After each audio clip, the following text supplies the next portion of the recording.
काली पत्नी की यह कहानी दिल छू लेगी। देखो ना पूरब, मैं बोलती तो कहती है, सास बोलती रहती है हमेशा। ऐसा लगता है जैसे कौवे को काला टीका लगाया हो। पति और सास का बोलना सुनकर जरा उदास हो गई।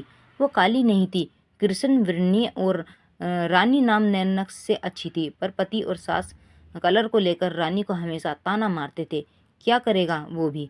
वो गोरा और रानी कृष्ण वृण्य, लोगों का क्या, वो तो नाम रखने में पीएचडी होते हैं। ब्लैक और वाइट जोड़ी बोलते थे दोनों को। का नाम पूरब का मन वैसे साफ था। रानी को अगर कोई कलर को लेकर बोलता तो उसे जरा भी अच्छा नहीं लगता था, इसलिए वह भी थोड़ा बहुत बोल देता था ताकि वह जिद ना करे। लेकिन जब वह बोलता था तो उसे इस बात का पछतावा होता था। उसकी माँ घर में हमेशा कड़वाहट रखती थी। घर आज भी वैसे ही हुआ। घर में उत्साह के माहौल में सुबह जब सास ने रानी से बात की तो वह थोड़ी घबराई हुई थी। उसका चेहरा भी शांत था। पूरब वास्तव में खुद को शर्मिंदा था। अपराध की तरह बैठने के बजाय वह काम के लिए बाहर गया। कई सारी महिलाएं काली साड़ी पहनकर सड़कों पर चल रही थी। सभी गोरी थी ऐसा नहीं था, लेकिन उन पर वह काली साड़ी अच्छी लग रही थी। पूरब काम की जगह पर गया। उसका बचपन का दोस्त विक्की और उसका पूरा परिवार साथ में था। जान पहचान हुई तभी पीठ के पीछे से विक्की की पत्नी आई। वह भी काली सांवली ही थी, काली साड़ी पहनी थी उसने। पीछे से एक आवाज़ आई, प्रतीक्षा दीदी, अच्छी दिख रही हो आप। आपकी साड़ी भी अच्छी है और आप भी। प्रतीक्षा के चेहरे पर खुशी आई। उससे ज़्यादा विक्की खुश हो गया था। पूरब विक्की को कुतूहल से देख रहा था। विक्की वह देख और जाना वो पूरब के सवालों को हल करना चाहता था। विक्की ने पूरब से सीधे ही पूछ लिया, पूछो, तुम्हारे मन में जो भी है, मैं तुम्हें उसका उत्तर देने के लिए तैयार हूँ। पूरब पहले हड़बड़ाया, फिर वह बोलने लगा कि नहीं नहीं, ऐसा कुछ भी नहीं है। विक्की ने पूरब से कहा, तुम मुझे नहीं जानते कि मैं लोगों का मन कितने अच्छे से पढ़ सकता हूँ। तुम तो मेरे बचपन के दोस्त हो। तुम बातों मन भला मुझसे कैसे छुप सकती है। विक्की आगे बोला, चलो ठीक है, तुम्हारा सवाल भी मैं बता देता हूँ। तुम यही सोच रही हो ना कि मेरी पत्नी का जो रंग है वह कितनी काली है, और आज इसने काली साड़ी पहन रखी है, और फिर वह और मैं इतना खुद कैसे हूँ। पूरब सब कुछ शांति से सुन रहा था और कुछ बोल भी नहीं पा रहा था।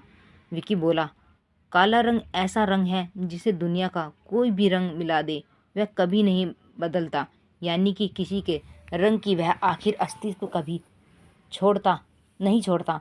इसी प्रकार प्रतीक्षा भी दिल से एकदम उस कलर के जैसी है, कभी भी रंगीन ना होने वाला लड़की है। वह अपनी मर्जी से जिए, यही मुझे लगता है। मैं उसे खुश देखना चाहता हूँ। लोगों का क्या, वह तो बैठते ही हैं बुरा भला बोलने के लिए।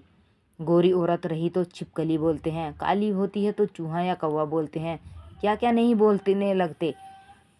ताना मारने वाले मारते रहते हैं और हमेशा खुश रहना चाहिए। वही मैं अब कर रहा हूँ। वो सब मुझे बोलते हैं मैं कैसी दिख रही हूँ, अच्छी लग रही हो तुम। ऐसा बोलने पर उसके चेहरे पर एक कोलेरकेट स्माइल देखकर मुझे सुकून ऊर्जा मिलती है। घर के बाहर निकला तो सभी लोग बोलने लगे कि अच्छी लग रही हो भाभी। हम दोनों ने अच्छे मन से यह बात सोची, कोई ना कोई ताना मारने के लिए बोला ही होगा ना, इस वजह से जीने में दिशा क्यों बदले। बुरा को उसके घर पर सुबह का माहौल याद आया। वह खुद पर ही चिढ़ गया। उसे लगा कि सचमुच में गलत था। मैं ही रानी को दुख देता हूँ, इस वजह से सब बोलते हैं, और अब मुझे ही अपनी भूल सुधार कर उससे माफ़ी मांगनी होगी। इसने हंसते हुए विक्की से अलविदा कहा। अपना काम निपटाकर वह साड़ी की दुकान पर गया। रानी के लिए उसने काले रंग की साड़ी और घर गया, पर जाने के बाद रानी शांत बैठी थी। उसने रानी को आवाज़ दी और साड़ी उसके हाथ में दे दी। रानी को जरा अलग ही लगा। उसने प्राथमिक नज़रों से पूरब की ओर देखा। उसने बॉक्स खोला, देखा काले रंग की साड़ी। रानी, मैं लाया हूँ तुम्हारे लिए यह साड़ी, आज पहन के दिखाओ कैसी दिखती हो तुम। अच्छी नहीं लगी तो बदल देंगे साड़ी को। देखने में तो तुम कैसी दिखती हो तुम इस रंग में। रानी को जरा अच्छा लगा। चलो तैयार हो जाओ जल्दी, हम जरा बाहर जाकर आते हैं, एक क्लाइंट के पास जाना है, उन्होंने बुलाया है जोड़ी में। पूरब का बोलना सुनकर रानी तैयार हो गई। काली साड़ी, उस पर हल्का सा मेकअप और लंबे बालों की चोटी। पूरब भी क्या, पूरब की माँ भी रानी को देखते ही रह गई। पूरब बोला, रानी सॉरी। हाँ, अरे लोगों की बातों में आकर मैं तुम्हें हमेशा बोलता रहा, और खरा सौंदर्य किससे है यह मैं भूल गया। रंग दो ही हैं, यह जानकर फिर जीना छोड़ दें क्या? अपनी खुद की पसंद छोड़ दें क्या? तुम्हें काले रंग की साड़ी पहनना बहुत अच्छा लगता था ना, पर मैं हमेशा तुम्हें टोकता रहा। अब मुझे समझ में नहीं आ रहा कि मैं रंग में रंगते वक्त मन साफ हो खूबसूरती निखरती है। तुम चाहती हो वैसे ही जियो, मैं कभी भी तुम्हें नहीं बोलूँगा। और हाँ, सचमुच सुंदर दिखती हो तुम, तुम्हारे रंग पर अच्छा निखरता है यह काला रंग। रानी के चेहरे की लाली और भी बढ़ गई थी, और यह बात सुनकर शर्म कर वह पूरब को बोली शर्माकर वह पूरब को बोली, क्या आप भी? पूरब की रानी में मुस्कुराया हुआ चेहरा देख और उसके बदलते हुए चेहरे के पूरब खुश हुआ। मन ही मन पूरब ने विक्की का धन्यवाद किया, क्योंकि यह परिवर्तन विक्की के शब्दों द्वारा हुआ था।